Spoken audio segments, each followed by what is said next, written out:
What is your favorite future Pokemon? There are a lot of really good Paradox Pokemon. In my opinion, the past one's been a little bit better than the future, but what are your personal favorite future Paradox Pokemon? Let me know down below. For me personally, I don't love a lot of the future Pokemon.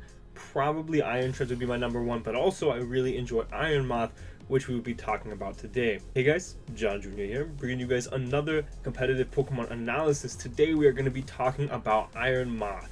Before we get into that though, I really appreciate each and every single one of you for not only just clicking on this video, but for supporting me over the last 2 months that I have been uploading again. To show your support even more, I would really appreciate it if you leave a like on this video. It shows me you enjoy what I'm doing, what makes me want to keep doing what I'm doing. And also while you're down there, you might as well go ahead and subscribe. Pushes out my videos to you guys and you guys get notified anytime I upload a new video. Because only about 10% of you guys are subscribed. It's a low number, but we have been getting a lot of views recently, so I appreciate that. With that being said, let's go ahead and get into this Iron Moth competitive analysis.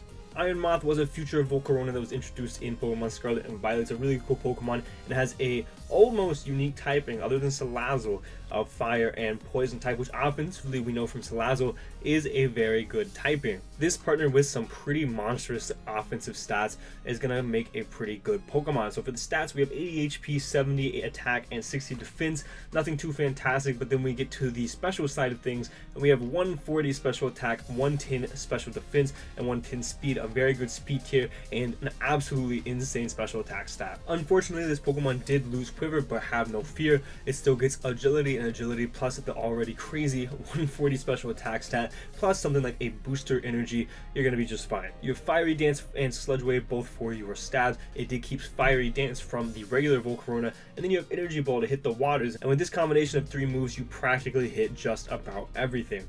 As for some other moves this Pokemon gets, you get U-Turn for momentum, Discharge to hit some other waters that maybe you can't hit with Energy Ball, or you can hit a little bit better with Discharge, and also try to fish for some paras. And also under electric terrain, you could throw off some discharges, which is a little bit stronger than that Energy Ball. You also have Morning Sun for some form of reliable recovery, as well as this Pokemon gets Toxic Spike. So this Pokemon has a little bit of everything. As for sets for this Pokemon, unfortunately it's not quite as versatile as you would like it to be, but it does what it does very, very well. For the first set, I alluded to it a little bit earlier. We've got a Booster Energy Agility set. Pretty simple. We're going to be max special attack modest, and we're just going to have Agility, Fiery Dance, Sludge Wave, and Energy Ball with the Grass Terra. Now I do want to say, typically for Iron Moth, Grass Terra is probably going to be the best Terra. It not only resists the ground that you are normally 4 times weak to, but it also allows you to hit those waters even harder that think that they have any chance of walling you. Something like Slowking or Slowbro, not going to be able to wall you now. The next set, not a lot of words to say about this. It's pretty standard. We are choice specs, basically the same thing as the last set. However, instead of agility, we are going to be U-Turn, and this is kind of just going to capitalize specifically in Draft League on people that do not have as great of speed tiers. Even on the ladder, this is going to be a very good threat. The next set is almost a support set. We are dual stab, T-Spikes, and Morning Sun. This thing gets T-Spikes. T-Spikes is a fantastic move, and of course you can utilize this. I have heavy duty boots on this Pokemon. If you have a reliable Rapid Spinner, of reliable way to remove hazards in any fashion, you could of course go for something more like a Charcoal, more like maybe even a Black Sludge if you wanted to. Heavy duty boots are not necessary, but they're one of the best items in the game in singles, so why not throw them on? Next up, we're going to go ahead and have a speed boosting similar to the way Kartana was used in Sun and Moon. We're going to have a speed boosting Iron Moth. So for this, all you need to do, max speed Timid and then just max HP. You can actually, let me get the exact number for you.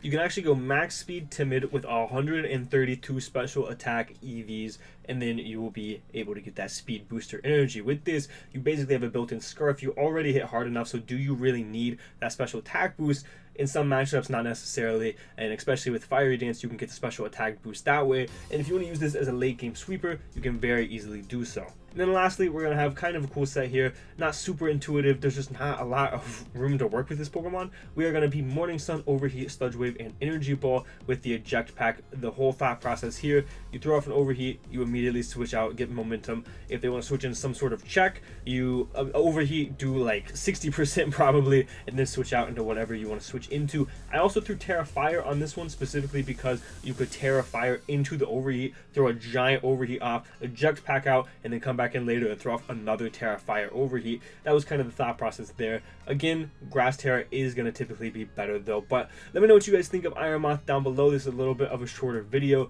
Also, let me know what your favorite future Paradox Pokemon is down below. Really hope you guys enjoyed this video as much as I enjoyed making it. Thank you guys so much for watching. And for now, guys, this has been John Jr. signing off.